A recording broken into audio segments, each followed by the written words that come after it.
नमस्कार प्यारे साथियों, मैं जी स्वागत करता हूँ आपके अपने प्यारे परिवार रोजगार विद अंकित पर। कैसे हैं आप सब लोग? आशा करता हूँ बहुत अच्छे होंगे, स्वस्थ होंगे, लाजवाब होंगे। जल्दी से लाइव आ जाइए। हम लोग बात करेंगे आज नागरिकता की। बड़ा चैप्टर है तो हम इसको अच्छे से हर उस पॉइंट को पढ़ते हुए चलेंगे जो आपके एग्जाम ओरिएंटेड होंगे। तो सभी साथियों से मैं रिक्वेस्ट करूंगा कि जितनी भी चीज़ें मैं आपको यहाँ पर कराऊँ वो चीज़ें आप लोग लिखते हुए चलिएगा। सभी को राधे राधे, सभी को नमस्कार। नागरिकता सिटीजनशिप के बारे में हम बात करने वाले हैं, तो आप लोग जल्दी से आ जाइए। ठीक है, हमने कल पढ़ा था संघ और उसके राज्य क्षेत्र। बेहतरीन तरीके से हमने डिटेल में सारी चीज़ें पढ़ ली थी। रिक्वेस्ट है कि आप लोग ज़्यादा से ज़्यादा संख्या में मेरे साथ यहाँ पर जुड़ेंगे। देखिए, नागरिकता के बारे में मैं आप लोगों से बात करना चाहता हूँ। आप कहेंगे सर नागरिकता, सिटीजनशिप, नागरिक कौन होता है?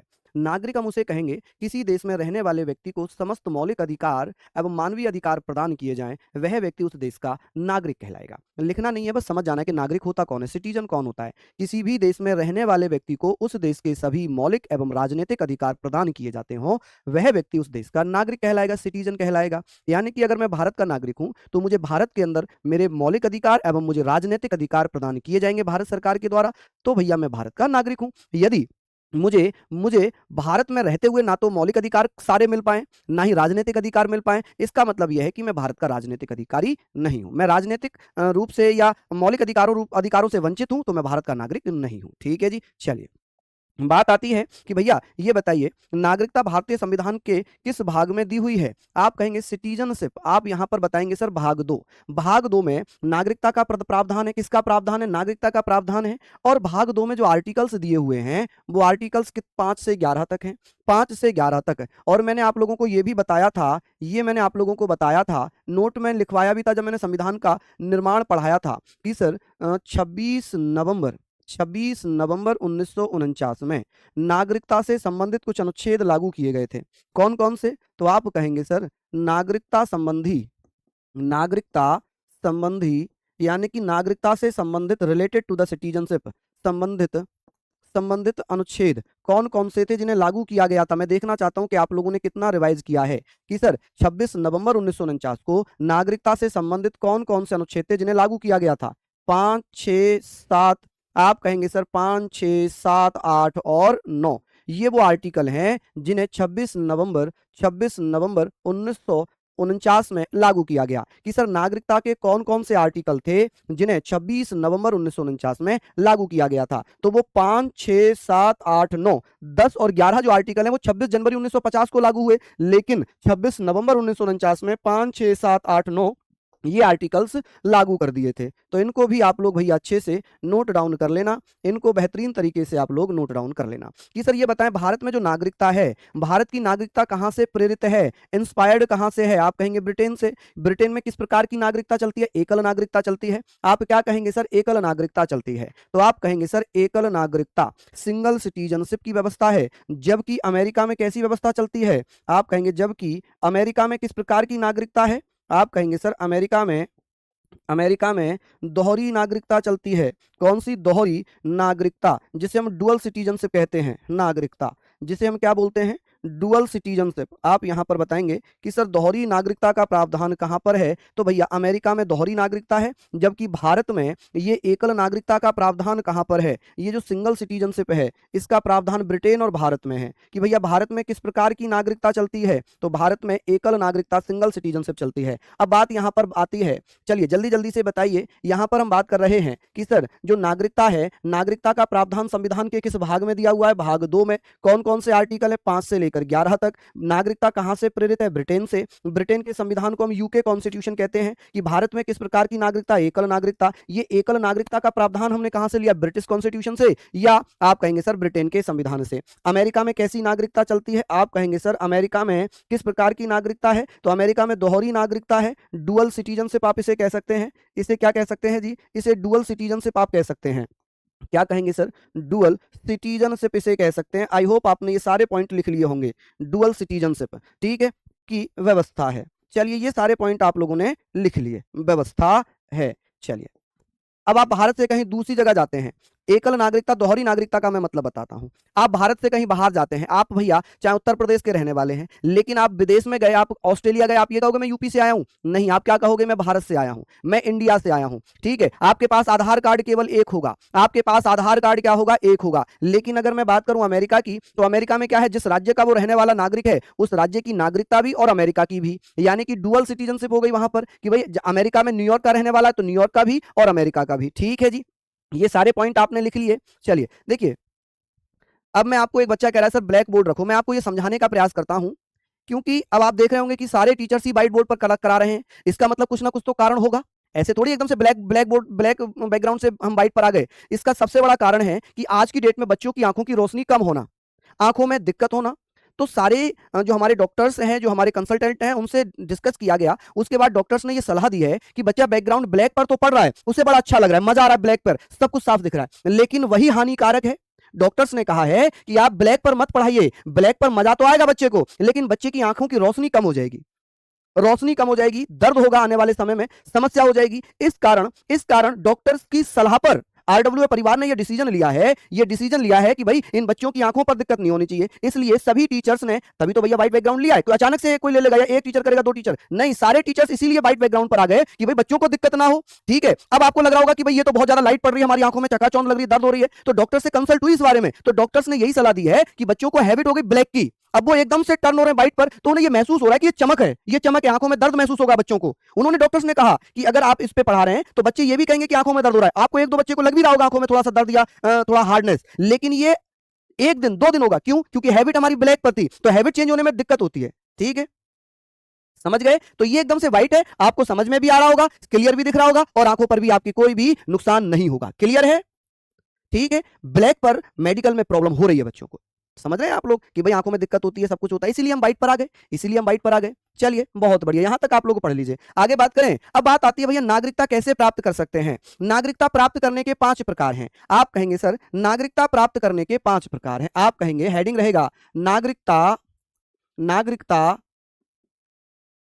नागरिकता प्राप्त करने के प्रकार, प्राप्त करने के प्रकार, करने के प्रकार। ठीक है जी, आप कहेंगे टाइप, कितने टाइप्स हैं? तो 5 प्रकार हैं। नागरिकता 5 प्रकार से प्राप्त की जा सकती है। कौन कौन से प्रकार हैं? आप कहेंगे सर जन्म से, बाय बर्थ, आप कहेंगे sir by birth, by birth यानी कि जन्म से। किसी व्यक्ति का जन्म 26 जनवरी 1950 के दिन भारत में हुआ हो या उसके पश्चात भारत में हुआ हो। ठीक है, चलिए अब हम लोग यहां पर बात कर लेते हैं, अब आप लोग समझें, चलिए हम लोग बात कर रहे हैं। सुमित एक बार देखना, सर की क्लास व्हाइट पर ही मिलेगी, व्हाइट पर ही आपको मिलेगी। ठीक है, चाहे वो यूट्यूब पर क्लास हो, चाहे वो आपकी एप्लीकेशन पर हो, व्हाइट पर ही मिलेगी। बाकी अब मैं उस पर डिस्कस नहीं करूंगा ज्यादा। चलिए यहां पर बात कर रहे हैं जन्म से। जन्म से क्या मतलब है? जन्म से क्या मतलब है? जन्म से मतलब है यदि किसी बच्चे का, किसी व्यक्ति का जन्म 26 जनवरी 1950 के दिन या उसके पश्चात भारत में हुआ हो, तो उस बच्चे को जन्म के आधार पर भारत की नागरिकता दी जाएगी। अब इसका विरोध हुआ। विरोध क्यों हुआ? क्योंकि बहुत सारे ऐसे विदेशी लोग जो भारत में रह रहे हैं, उनके बच्चे का जन्म यदि भारत में होता था तो उन्हें 1986 तक भारत की नागरिकता मिल जाती थी, वो दुरुपयोग कर लेते थे। कोई भैया विदेशी शत्रु है जो भारत में आकर बस गया, छिप गया, रह गया, तो उनके बच्चों को भी भारत की नागरिकता मिल जाती थी। आप खूब देख रहे होंगे कि ये 40 साल से भारत में रह रहे थे, ये 17 साल से भारत में रह रहे थे, पाकिस्तानी थे, है ना? आप न्यूज में खूब देख रहे होंगे, खूब देख रहे होंगे, समझ रहे हैं? तो अब बात यहां पर ही आ गई, बात यहां पर ही आ गई। अब बात यह है कि सर यदि कोई व्यक्ति है जिसका जन्म 26 जनवरी 1950 के दिन या उसके पश्चात भारत में हुआ हो, तो उसे भारत की नागरिकता मिल जाएगी। लेकिन इसका मिसयूज किया गया। इसका अपवाद क्या है? इसका अपवाद है एक्सेप्शंस। विदेशी राजनयिकों के भारत में जन्मे बच्चे, शत्रु के अधीन किसी भूभाग पर जन्मे बच्चे, तो इन्हें भारत की नागरिकता मिल जाती थी। क्या मिल जाती थी? भारत की नागरिकता मिल जाती थी। अब क्या हुआ? 1986 में नागरिकता संशोधन अधिनियम 1986 आया, जिसमें यह कहा गया कि यदि किसी के बच्चे का जन्म 26 जनवरी 1950 के दिन या उसके पश्चात भारत में होता है, तो जन्म के समय माता पिता में से कोई एक भारत का नागरिक होना जरूरी है। क्या होना जरूरी है? भारत का नागरिक होना जरूरी है। Parents should be citizen of India, it is compulsory. ये कंपलसरी कर दिया गया। आप कहेंगे सर यहां पर विदेशी राजनयिक, इनके बच्चे का जन्म 26 जनवरी 1950 के दिन या उसके पश्चात भारत में होता है, तो इनके माता पिता में से कोई एक भारत का नागरिक होगा, तभी जन्म के आधार पर बच्चे को भारत की नागरिकता मिलेगी, अन्यथा नहीं मिलेगी, अन्यथा नहीं मिलेगी। तो ये अपवाद था, ये मिसयूज करते थे, ये दुरुपयोग करते थे इसका कि जन्म से भारत की नागरिकता कैसे मिलती थी। तो 1986 तक माता पिता का अनिवार्य होना जरूरी नहीं था, तो 1986 में कहा गया कि जन्म के आधार पर उसी बच्चे को भारत की नागरिकता दी जाएगी जिसके माता पिता में से कोई एक भारत का नागरिक हो। ठीक है, चलिए नोट डाउन कर लिया यहां तक आप लोगों ने, यहां तक आप लोगों ने नोट डाउन कर लिया।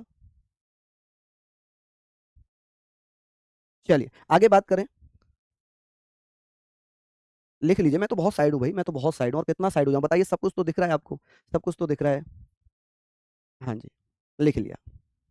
आगे बात करते हैं। आगे बात आ जाती है, आगे बात आती है कि सर एक संशोधन किया गया, नागरिकता संशोधन अधिनियम 1986, जिसमें कहा गया कि जन्म से नागरिकता के लिए उसके माता पिता में से कोई एक भारतीय नागरिक हो तभी उसे भारत की नागरिकता दी जाएगी। For citizenship by birth either और of his parents is an Indian citizen, कि माता पिता में से कोई भारतीय नागरिक होना चाहिए तभी उसे भारत की नागरिकता दी जाएगी। अब मान लीजिए मैं भैया, जैसे कोई अमेरिका का व्यक्ति भारत आया, घूमने आया, अब उसके बच्चा भारत में हुआ, तो उसको क्या भारत की नागरिकता मिलेगी? नहीं मिलेगी। क्यों? क्योंकि अमेरिकी नागरिक है वो, उनके पास अमेरिका की नागरिकता है, तो उसे भारत की नागरिकता नहीं मिलेगी। ठीक है जी।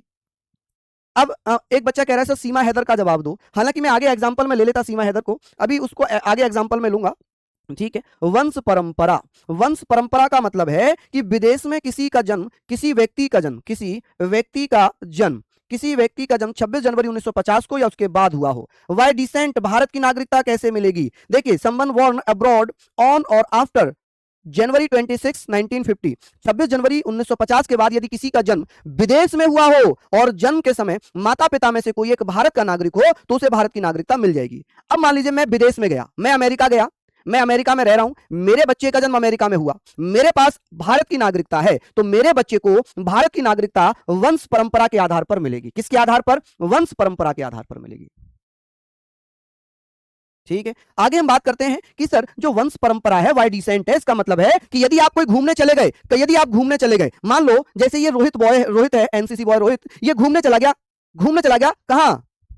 ये चला गया युगांडा, युगांडा घूमने गया, वहां पर इसको एक बच्चा, मतलब इसकी पत्नी को एक बच्चा होता है, तो उस बच्चे को नागरिकता कहां की मिलेगी? युगांडा की या भारत की? आप कहेंगे भारत की। क्यों? क्योंकि रोहित के पास भारत की नागरिकता है, तो इसके बच्चे का जन्म भले ही कहीं दूसरे देश में हुआ, लेकिन इसके पास तो भारत की नागरिकता है, तो इसलिए इसे भारत की नागरिकता दी जाएगी। पहली चीज ये। अब आते हैं माता के ऊपर।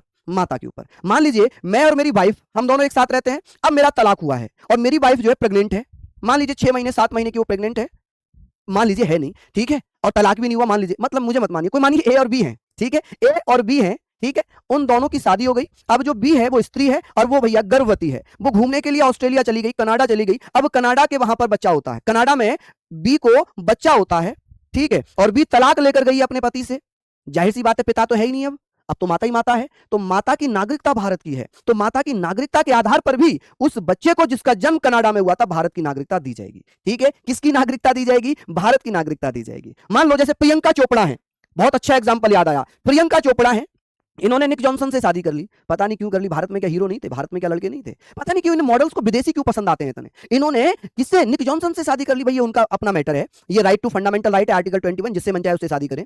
तो हुआ क्या, प्रियंका चोपड़ा ने शादी कर ली निक जॉन से, कर ली ना, अब उसको जो बच्चा हुआ है उसको नागरिकता किसकी मिलेगी? क्या अमेरिका की मिलेगी या भारत की मिलेगी? अब आप कहेंगे सर ये तो बड़ा अच्छा क्वेश्चन मिला, जन्म अमेरिका में लेकिन भारतीय नागरिकता उसकी माता के पास है, प्रियंका चोपड़ा के पास भारत की नागरिकता है, तो प्रियंका चोपड़ा की नागरिकता के आधार पर उसे भारत की नागरिकता दी जाएगी, क्योंकि प्रियंका चोपड़ा ने अमेरिका की नागरिकता नहीं ली है, इसलिए प्रियंका चोपड़ा के बच्चे को भारत की नागरिकता मिल जाएगी। ठीक है, तो जन्म से माता पिता में से कोई एक भारतीय नागरिक हो, इस आधार पर वंश परंपरा की नागरिकता मिल जाएगी। चलिए, लेकिन ये माता की नागरिकता के आधार पर एक अधिनियम बना 1992, नागरिकता संशोधन अधिनियम 1992 में यह अधिनियम आया कि माता के आधार पर बच्चे को भारत की नागरिकता दी जाएगी। प्रियंका चोपड़ा भारत की नागरिक हैं, तो उनके बच्चे का जन्म हुआ, उन्हें भी भारत की नागरिकता मिली, यह प्रावधान 1992 से आया। ठीक है, 1992 से आया। चलिए आगे बात करते हैं, यहां पर लिखा है कि सर नागरिकता संशोधन अधिनियम 1992 में माता की नागरिकता के आधार पर विदेश में जन्मे बच्चे को भारत की नागरिकता का प्रावधान है। Citizenship amendment act 1992, provision of citizenship of India to born to child born abroad on the basis of citizenship of mother। मान लो कि सानिया मिर्जा का बच्चा कहां पर जन्म लिया? दुबई में जन्म लिया। एग्जांपल मान लो सानिया मिर्जा की शादी किससे हुई थी? शुएब मलिक से, उसे भी कोई भारत का नहीं मिला, शुएब मलिक से शादी कर ली, तलाक हुआ, पाकिस्तानी है शुएब मलिक, तलाक हुआ, लेकिन सानिया मिर्जा के पास किसकी नागरिकता थी? भारत की नागरिकता थी। ठीक है, भारत की नागरिकता थी, तो सानिया मिर्जा के बच्चे को क्या पाकिस्तान की नागरिकता दी जाएगी कि भैया शुएब मलिक का बच्चा है? तो भैया तलाक हो चुका है, तो जाहिर सी बात है सानिया मिर्जा के बच्चे को नागरिकता कहां की मिलेगी? भारत की। क्यों? क्योंकि सानिया मिर्जा नेशनल प्लेयर है इंडिया की, उसे भारत की नागरिकता दी जाएगी। ठीक है, चलिए अब एक और नया कानून बन गया, एक नया कानून बन गया भैया। पहला पॉइंट है ये आपका, पहला पॉइंट है कि 3 दिसंबर 2004 के बाद भारत के बाहर जन्मे बच्चे को वंश परंपरा के आधार पर नागरिकता नहीं दी जाएगी। बड़ा दिक्कत वाली बात हो गई भाई, ये कह रहे हैं कि 3 दिसंबर 2004 से अब भैया बात ये है निक जॉन्स के बच्चे को अमेरिका की भी नागरिकता मिल जाए, क्योंकि अमेरिका तो वैसे भी दोहरी नागरिकता की व्यवस्था करता है। चलिए यहां पर बात कर रहे हैं कि सर 2004 के बाद 3 दिसंबर 2004 के बाद यदि विदेश में किसी बच्चे का जन्म हुआ और उसके माता पिता भारत के नागरिक हैं, तब भी उस बच्चे को भारत की नागरिकता नहीं मिलेगी। आप कहेंगे क्यों जी? वंश परंपरा के आधार पर तो बच्चे को भारत की नागरिकता मिलनी चाहिए थी। बिल्कुल मिलनी चाहिए थी। तो फिर क्यों नहीं मिल रही? क्या कारण है? कारण यह है कि अब नया कानून बना 3 दिसंबर 2004 को कि यदि किसी बच्चे का जन्म विदेश में होता है और विदेश में जन्मे बच्चे को 1 वर्ष के भीतर यदि रजिस्ट्रेशन नहीं कराया गया, प्रियंका चोपड़ा ने अपने बेटे के या अपनी बेटी के जन्म के 1 वर्ष के अंदर अंदर यदि इंडियन एम्बेसी, इंडियन कंसल्टेट में, भारतीय वाणिज्यिक दूतावास में जाकर रजिस्ट्रेशन नहीं कराया कि मेरा नाम प्रियंका चोपड़ा है, मेरे हस्बैंड का नाम निक जॉन्स है और मेरे बेटे का नाम ये है, मेरा बेटा न्यूयॉर्क के इस हॉस्पिटल में जन्म लिया है, इस तारीख को जन्म लिया है, रजिस्ट्रेशन कराना पड़ेगा विद इन अ ईयर, जन्म के 1 वर्ष के भीतर। 1 वर्ष के भीतर। अब भैया 1 वर्ष के भीतर जब क्या हो जाएगा जी? क्या हो जाएगा जी? आप कहेंगे सर 1 वर्ष के भीतर रजिस्ट्रेशन कराना पड़ेगा, नहीं कराएंगे तो भारत की नागरिकता उस बच्चे को नहीं मिलेगी। मान लीजिए जैसे कि अगर मैं विदेश चला गया, मैं कहाँ चला गया? मैं विदेश चला गया और मेरी बीवी को एक बच्चा जन्म लेता है। मान लीजिए मैं जो है 2024 में गया और 25 में मेरा बच्चा हुआ विदेश में, अमेरिका में, तो मेरे बच्चे को मेरी या मेरी वाइफ की नागरिकता के आधार पर नागरिकता नहीं दी जाएगी। कब दी जाएगी? जब मैं अमेरिका में जो हमारा उच्च आयोग है, वाणिज्यिक दूतावास है, इंडियन एम्बेसी है, वहां जाकर रजिस्टर कराऊंगा कि मेरे बच्चे का जन्म इस तारीख को अमेरिका के इस हॉस्पिटल में हुआ है, ठीक है, और हम भारत के नागरिक हैं। वो एप्लीकेशन हमारी वो यहां आएगी और भारत के गृह मंत्रालय से मेरे बच्चे को भारत की नागरिकता दी जाएगी। ठीक है जी। चलिए आगे बात करते हैं कि सर जन्म के 1 वर्ष के भीतर भारतीय वाणिज्यिक दूतावास में पंजीकृत कराना अनिवार्य होगा। ठीक है, कराना आवश्यक है। Must be registered with Indian consulate within a year of birth, यानी कि जन्म के 1 वर्ष के भीतर भारतीय वाणिज्यिक दूतावास में पंजीकरण कराना आवश्यक होगा। क्लियर है? अब आप लोग मुझे ये बताएं कि ये सारे पॉइंट आपके क्लियर हुए या नहीं। अब जैसे कि ब्राट और अनुष्का हैं, इन्होंने ब्रिटेन में बसने का फैसला लिया है कि ब्रिटेन में अब ये रहेंगे। ठीक है, ब्रिटेन में रहेंगे। अब डिपेंड करता है कि ब्रिटेन में ये भारतीय वीजा पर रहेंगे या ब्रिटेन की नागरिकता लेंगे, वो एक अलग मैटर है। अभी नागरिकता वहां की ली नहीं है इन लोगों ने। चलिए लिखिए, जल्दी से लिखिए, सारी चीजें आप लोग लिखिए। समझ में आ रहा है आप लोगों को? अच्छा, मजा आ रहा है पढ़ने में? अब जितना मैंने आज आपको 28 मिनट में पढ़ाया, मैं हाथ से लिखकर पढ़ाता, विश्वास रखना मैं 2 दिन में नहीं लिखवा पाता इतना। 2 दिन में नहीं लिखवा पाता। आपका समय भी खराब, आपका टाइम भी खराब, क्लासेस भी लंबी हो जाएंगी तो दिक्कत हो जाएगी। मेरा दूसरा बेबी कब होगा? भैया मैं एक बेबी के साथ खुश हूँ, अभी आप मुझे दुआएं मत दो, मैं अभी एक ही बच्चे के साथ खुश हूँ। ठीक है, आजकल महंगाई देख रहे हो आप लोग, बहुत महंगाई है। चलो लिख लिया यहाँ पर, जल्दी जल्दी से आगे चलते हैं। लिख ही लिया होगा, मैंने काफी देर से समझा रहा हूं। बाकी ये पीडीएफ दे दूंगा आपको, प्रिंट आउट निकालने की भी जरूरत नहीं है। सॉरी, आपको हैंड रिटन पीडीएफ भी मिलेगी, आप इसी का भी प्रिंट आउट निकाल सकते हैं। इसी पीडीएफ का प्रिंट आउट आप निकाल सकते हैं। ठीक है, यही पीडीएफ आपको मिल जाएगी, तभी तो वाइट बैकग्राउंड दे दिया। इसकी पीडीएफ भी आपको मिल जाएगी। ठीक है, आई होप मजा आ रहा होगा आपको पढ़ने में। अब तीसरा पॉइंट आता है पंजीकरण। तीसरा पॉइंट आता है जी पंजीकरण से, रजिस्ट्रेशन से। पंजीकरण हेतु आवेदन करने की तिथि से 5 से 7 वर्ष तक भारत में निवास करने वाला। जैसे कि आपने कल एक इंटरव्यू पढ़ा था कि एक महिला है परवीन शेख, वो भारत में पिछले 40 वर्षों से रह रही हैं। उन्होंने भारत में जम्मू कश्मीर के व्यक्ति से शादी की, हालांकि वो महिला पाकिस्तानी, शादी भारतीय से की, तो 40 साल से वो भारत में रह रही है। उसके बच्चे हुए तो उन बच्चों को तो भारत की नागरिकता मिलेगी क्योंकि उसके पिता के पास भारत की नागरिकता थी, लेकिन उस महिला को भारत की नागरिकता नहीं मिल पाई, और ना शायद उन्होंने ली होगी। जम्मू कश्मीर की बात बता रहा हूं मैं। और उस महिला ने अपने बेटे की शादी भी किससे की? पाकिस्तानी से। अब भैया सास को भी और बहू को, दोनों को कहां भेज दिया? पाकिस्तान भेज दिया कि जाओ निकल लो, यहां से जल्दी निकल लो। तो महिला कह रही है कि हम तो 40 साल हो गए रहते हुए, और उस महिला की बहू कह रही है कि अभी तो हमें 3 साल ही हुए यहां रहते हुए।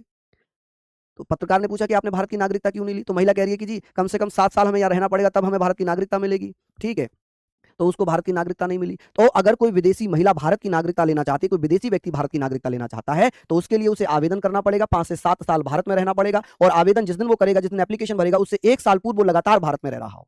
ठीक है, तब वो भारत की नागरिक बन पाएंगे। तो पंजीकरण हेतु a person who has reside in India for 5 to 7 years from the date of application for registration, यानी कि रजिस्ट्रेशन के द्वारा भारत में नागरिकता दी जाती है। ऐसा व्यक्ति जिसका जन्म भारत में हुआ हो परंतु वो भारत के बाहर निवास कर रहा हो। मान लीजिए मेरे बच्चे का जन्म भारत में हुआ लेकिन वो विदेश चला गया, हम विदेश चले गए, हमारे पास तो भारत की नागरिकता, लेकिन वो बच्चा विदेश चला गया और वो रही भारत के बाहर आया, उसने भारत की नागरिकता नहीं ली, वो भारत के बाहर रहता है। अब वो भारत आना चाहता है, भारत की नागरिकता लेना चाहता है, तो उसके लिए क्या करना पड़ेगा? उसे रजिस्ट्रेशन कराना पड़ेगा कि भाई मेरा जन्म तो भारत में हुआ था लेकिन मैं भारत के बाहर रह रहा हूं। तो उस बच्चे को भी 7 साल, लगभग 5 से 7 साल भारत में रहना पड़ेगा, उसे भारत की नागरिकता लेना पड़ेगा। ठीक है जी, चलिए लिख लिया आप लोगों ने यहां तक। आगे बात हो रही है, आगे बात होगी ऐसी विदेशी महिला जो भारतीय पुरुष से, अब आएगा सीमा हैदर का मतलब, भारतीय पुरुष से विवाह कर चुकी हो या करने वाली हो। देखिए अब उस महिला ने कहा ना कि हमें 3 वर्ष ही हुए अभी तक भारत में, तो भैया रजिस्ट्रेशन काहे नहीं कराया? काहे नहीं कराए? आप तो पाकिस्तान का ही लेकर घूम रहे थे ना पासपोर्ट, मैं पाकिस्तानी नागरिक, तो आप जाओ, निकलो यहां से, हमारे देश से निकलो। भले ही उनकी गलती नहीं थी, लेकिन भैया उनके देश की तो गलती है, उन आतंकवादियों की तो गलती है जिन्हें वो देश में पनाह देते हैं। समझ रहे हैं आप लोग? चलिए, हम लोग यहाँ पर बात कर रहे हैं कि सर ऐसी विदेशी महिला जो भारतीय पुरुष से विवाह कर चुकी है, अब जैसे कि सीमा हैदर, सीमा हैदर भारत आई गलत तरीके से, सही तरीके से आती, भारत में शादी करती, रजिस्ट्रेशन करती, उसे भारतीय नागरिकता मिल जाती है, मिल जाएगी बहुत जल्दी। हालांकि सभी को निकाला गया है, सीमा हैदर को नोटिस तक नहीं जारी हुआ। क्यों नहीं जारी हुआ? क्योंकि सीमा हैदर के सभी ओरिजिनल डॉक्यूमेंट्स एटीएस के पास है, एंटी टेररिज्म स्क्वाड उसके पास है, ठीक है, वो जांच कर रही है। उसके साथ साथ सीमा हैदर जांच में पूरा सहयोग कर रही है, उसने रीति रिवाजों से हिंदू धर्म अपनाया है, ठीक है, सचिन से शादी की है, सचिन से उसे एक बच्चा हुआ है, ठीक है, ऐसी स्थिति में उसे भारत की नागरिकता दी जाएगी। अब उसने नागरिकता के लिए भी अप्लाई किया हुआ है, राष्ट्रपति को भी एप्लीकेशन लिखी हुई है, गृह मंत्रालय को भी एप्लीकेशन लिखी हुई है, सुप्रीम कोर्ट से उसे एक सर्टिफिकेट भी मिला हुआ है, तो इस कारण उसे नहीं भेजा जाएगा। ठीक है, चलिए लिख लिया यहां पर। आप कहेंगे sir foreigner women who is married और about to marry an Indian, यानी कि भारतीय पुरुष से शादी कर चुकी हो या शादी करने वाली हो। अब बात आती है सीमा हैदर के जो पहले बच्चे हैं, क्या उन्हें भारत की नागरिकता मिलेगी? नहीं मिलेगी। क्यों? क्योंकि वो सीमा हैदर के पहले पति से हैं और वो पाकिस्तानी नागरिक हैं। हाँ, सीमा हैदर का जो बच्चा भारत में जन्म लिया है सचिन के साथ, उसे भारत की नागरिकता मिलेगी क्योंकि सचिन के पास भारत की नागरिकता है। ठीक है जी, चलिए लिख लीजिए, चलिए लिख लीजिए, बहुत बढ़िया। अब जैसे शशांक कह रहे हैं कि सर मेरी गर्लफ्रेंड है थाईलैंड की, क्या मैं उससे शादी कर सकता हूँ? बेटा तुम तो नाइजीरिया से शादी कर लो, तुम तो अफ्रीकन से शादी कर लो, किसी से भी शादी कर लो। हाँ, तुम युगांडा चले जाओ, केन्या चले जाओ, ठीक है, अफ्रीका चले जाओ, कहीं भी चले जाओ, शादी कर लो, शादी करके भारत ले आओ और भारत लाकर बकायदा पूरे डॉक्यूमेंट के साथ रजिस्टर्ड कराओ जी, ये मेरी पत्नी है, इससे मैंने शादी की, ये मेरे सर्टिफिकेट हैं और इसे भारत की नागरिकता दी जाए, तो उसे भारत की नागरिकता मिलेगी गृह मंत्रालय से जांच वांच करने के बाद। ठीक है, चलिए आगे बात करते हैं। राष्ट्रमंडल देशों के ऐसे नागरिक जो भारत में रहते हैं या भारत सरकार की नौकरी करते हैं, उन्हें भी पंजीकरण के द्वारा भारत की नागरिकता मिल जाएगी, पंजीकरण के द्वारा भारत की नागरिकता मिल जाएगी। ठीक है जी, चलिए लिख लिया आप लोगों ने यहां तक, बताइएगा। चलिए, ये सारी चीजें आप लोगों ने लिख ली होंगी। बात आती है कि सर देशीयकरण की अगर मैं बात करता हूं, देशीयकरण की अगर मैं बात करता हूं, कोई विदेशी व्यक्ति जो स्वेच्छा से भारत की नागरिकता प्राप्त करना चाहता है, ग्रहण करना चाहता है, any foreigner who voluntary wants to acquire the citizenship of India, जो अपनी मर्जी से भारत की नागरिकता लेना चाहता है, तो उसे भारत में रजिस्ट्रेशन के माध्यम से या देशीयकरण के माध्यम से, तो आप कहेंगे देशीयकरण के, इसमें यदि कोई विदेशी व्यक्ति अपनी मर्जी से भारत की नागरिकता लेना चाहता है तो उसे भारत की नागरिकता दी जाएगी। अच्छा, ये पहले कितना था? 11 साल, कि भाई 11 साल भारत में रहा हो और एप्लीकेशन के दिन से 1 साल पीछे लगातार वो भारत में रह रहा हो। लेकिन नागरिकता संशोधन अधिनियम 2019, इसमें यह प्रावधान किया गया है कि भैया, उसमें यह प्रावधान किया गया कि जो पिछले 5 सालों से भारत में रह रहा है और वो अपनी मर्जी से भारत की नागरिकता लेना चाहता है तो उसे भारत की नागरिकता मिलेगी। ठीक है, हाँ, इसकी पीडीएफ से पढ़ सकते हैं। चलिए, बहुत बढ़िया, लिख लिया आप लोगों ने यहाँ पर। चलिए, इसको अच्छे से आप लोग नोट डाउन कर लें कि सर देशीयकरण बाय नेचुरलाइजेशन, कोई विदेशी व्यक्ति जो स्वेच्छा से भारत की नागरिकता ग्रहण करना चाहता है उसे भारत की नागरिकता मिल जाएगी। ठीक है, कोई कह रहा है 5 साल के अंदर विदेश नहीं जा सकते क्या घूमने? नहीं, जा सकते हैं, आप जा सकते हैं, इसका मतलब है कि कुल मिलाकर 5 से 7 साल, लेकिन 1 वर्ष तक वो भारत में रहे, लेकिन आवेदन करने की तिथि से 1 वर्ष पहले तक वो भारत में रहे, मतलब 2 साल एक बार रह लिए, 3 साल एक बार रह लिए, तो ये 4-5 साल हो गए। ऐसे ही जिस दिन वो एप्लीकेशन देने जा रहा है उससे पीछे लगातार 1 वर्ष से वो भारत में रह रहा हो, कुल मिलाकर 5 से 7 साल है। ठीक है, अब इसमें क्या था, इसमें क्या है देशीयकरण में कि सर भारतीय नागरिकता आवेदन के लिए 1 वर्ष से भारत में रह रहा हो और कुल मिलाकर 11 वर्षों तक भारत में रहा हो, लेकिन इसे नागरिकता संशोधन अधिनियम 2019, नागरिकता संशोधन संशोधन अधिनियम अधिनियम 2019 के द्वारा 11 वर्ष से घटाकर 5 वर्ष कर दिया है। 11 वर्ष से घटाकर कितना कर दिया? घटाकर 5 वर्ष कर दिया। कितना कर दिया जी? 5 वर्ष कर दिया। ठीक है जी, 5 वर्ष कर दिया। तो अब कितना हो जाएगा? तो आप कहेंगे सर जो 11 वर्ष था अब वो 5 वर्ष कर दिया। कितने वर्ष कर दिया? 5 वर्ष। यानी कि कोई विदेशी व्यक्ति जो 5 वर्षों से भारत में रह रहा है वो भारत की नागरिकता पंजीकरण के माध्यम से, नेचुरलाइजेशन के माध्यम से ले सकता है। ठीक है, संविधान में उल्लेखित भाषाओं में से किसी एक भाषा का अच्छा ज्ञान हो। अब आप मुझे बताएं संविधान में कुल भाषाएं कितनी है? तो आप कहेंगे संविधान में 22 भाषाएं हैं। इन 22 भाषाओं में से कोई एक भाषा अच्छी जानता हो। 22 भाषाएं हैं, इन 22 भाषाओं में से कोई एक भाषा समझता हो, चाहे वो हिंदी समझता हो, चाहे वो बंगाली समझता हो, चाहे वो कन्नड़ समझता हो, चाहे वो तमिल समझता हो, तेलुगु समझता हो, कुछ भी समझता हो। ठीक है,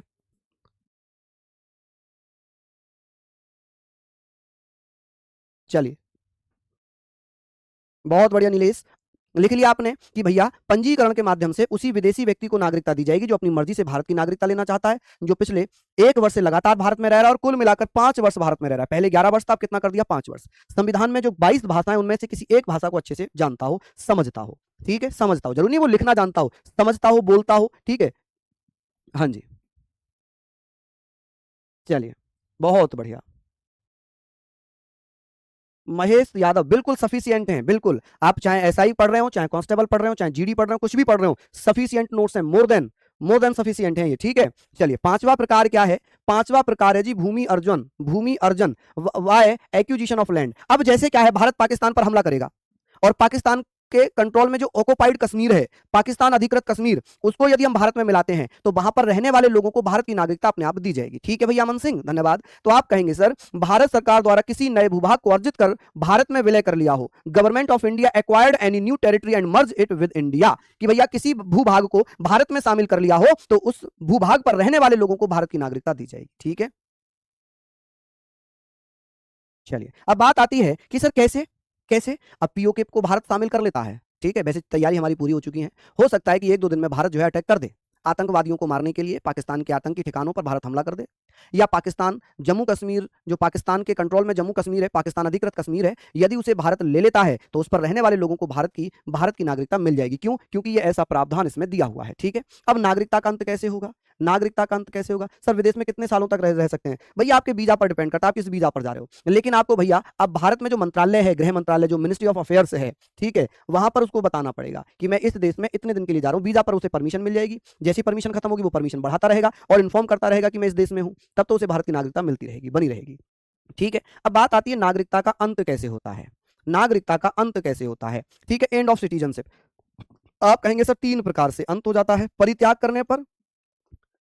करने पर या पर्यावसान करने पर। आप कहेंगे सर परित्याग करने पर, यहां पर आप कहेंगे सर परित्याग करने पर, पर्यावसान करने पर। तो ये चीजें आप लोग भैया लिख लें, ये चीजें आप लोग लिख लें।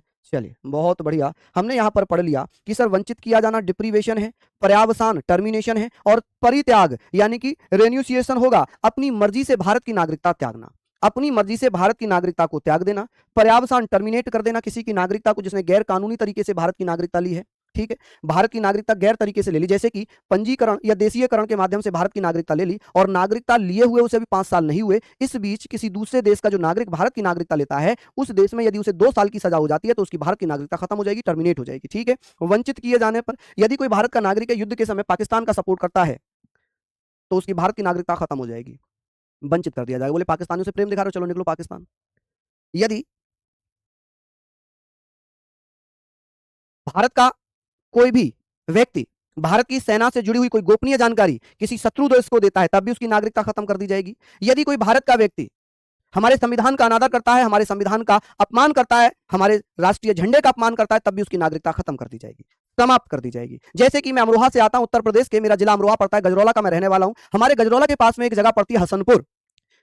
हसनपुर में भारत पाकिस्तान का एक मैच चल रहा था, क्रिकेट मैच था, पाकिस्तान वो जीत गया, पाकिस्तान जीत गया। तो भैया उस मैच में कुछ सांप्रदायिक लोगों ने, मैं कुछ इसलिए कह रहा हूं कुछ लोगों ने कहा था ऐसा, कुछ लोगों ने पाकिस्तान जिंदाबाद के नारे लगाए, और पाकिस्तान जिंदाबाद के नारे लगाए, और भैया क्या किया, हिंदुस्तान मुर्दाबाद के नारे लगा दिए। अब भैया ये बात पता चल गई योगी जी को, योगी जी ने उन्हें गिरफ्तार करवाया, उनका भैया हैप्पी बर्थडे बनवाया। ठीक है, उनकी खूब खातिरदारी की, ठीक है, खूब खातिरदारी की। ऐसी स्थिति में उनकी नागरिकता भी समाप्त हो जाती। ठीक है, लेकिन उन पर वो मुकदमा चल रहा है, देशद्रोह का मुकदमा उन पे लगा दिया गया, देशद्रोह का मुकदमा उन पे लगा दिया गया। ये तो मैं अपने जिले अमरोहा की बात कर रहा हूँ, जो हसनपुर पड़ता है, वहां की बात कर रहा हूँ। ठीक है, अच्छा, कुशा कुमार सिरोही, अरे वाह, बहुत बढ़िया। हाँ, जहाँ का ढोलक फेमस है, अमरोहा की ढोलक को जीआई टैग मिला हुआ है। जीआई टैग मतलब 10 साल तक अमरोहा ही जाना जाएगा उसके उत्पादन के लिए। ठीक है, चलिए, लिख लिया आप लोगों ने, ये सारी चीजें आपकी क्लियर हो गई। अब बात करते हैं सर अनुच्छेदों की। अच्छा, यहाँ पर पहले हम ये इसको और क्लियर कर देता हूँ मैं, वंचित किया जाना क्या है। चलिए, वंचित किया जाना क्या है, कैसे वंचित किया जाएगा। देखिएगा कि भैया संविधान के प्रति अनिष्ठा दिखाने पर, यदि कोई संविधान के प्रति अनिष्ठा दिखाता है, युद्ध काल में शत्रु की सहायता करने पर, पंजीकरण या देशीयकरण द्वारा नागरिकता प्राप्त करने के 5 वर्ष के भीतर किसी अन्य देश द्वारा 2 वर्ष की सजा पाने पर, कोई ऑस्ट्रेलिया का नागरिक है, भारत की नागरिकता ले लेता है, अभी 5 साल भी नहीं हुए, लेकिन ऑस्ट्रेलिया ने उसे 2 साल की सजा दे दी, इसका मतलब वो झूठ बोलकर भारत की नागरिकता लेता है। ठीक है, ऐसी स्थिति में उसकी नागरिकता खत्म हो जाएगी। लगातार भारत से 7 साल तक दूर रहने पर, भारत का नागरिक है, लगातार 7 वर्ष किसी अन्य देश में रह रहा है और भारत को पता भी नहीं वो किस देश में रह रहा है, तो ऐसी स्थिति में उसकी नागरिकता खत्म हो जाएगी। क्या हो जाएगी? नागरिकता खत्म हो जाएगी। तो ये है भैया यहाँ पर, चलिए, या कोई भारतीय स्त्री किसी विदेशी पुरुष से विवाह कर लेती है, कोई भारतीय स्त्री किसी विदेशी पुरुष से विवाह कर लेती है, तब भी उसकी भैया क्या हो जाएगी? नागरिकता खत्म हो जाएगी। ठीक है, चलिए यहां तक आप लोग इसको नोट डाउन करिएगा। कल हम इसका सेकंड पार्ट पढ़ेंगे जिसमें आर्टिकल 5, 6, 7, 8, 9, 10, 11 ये आर्टिकल पढ़ेंगे। नागरिकता संशोधन अधिनियम 2019 पढ़ेंगे, कल इसका टेस्ट भी करेंगे। ठीक है जी, चलिए बहुत बढ़िया। साहिल वर्मा कह रहे हैं सर आज मुझे पहली बार नागरिकता समझ में, अरे वाह, धन्यवाद। चलिए बहुत बढ़िया, शानदार, लाजवाब। ऐसे ही पढ़ते रहिए आप लोग, ऐसे ही पढ़ते रहिए। ठीक है, फिर मिलेंगे आप लोगों से कल इसी समय। तब तक के लिए जय हिंद, जय भारत।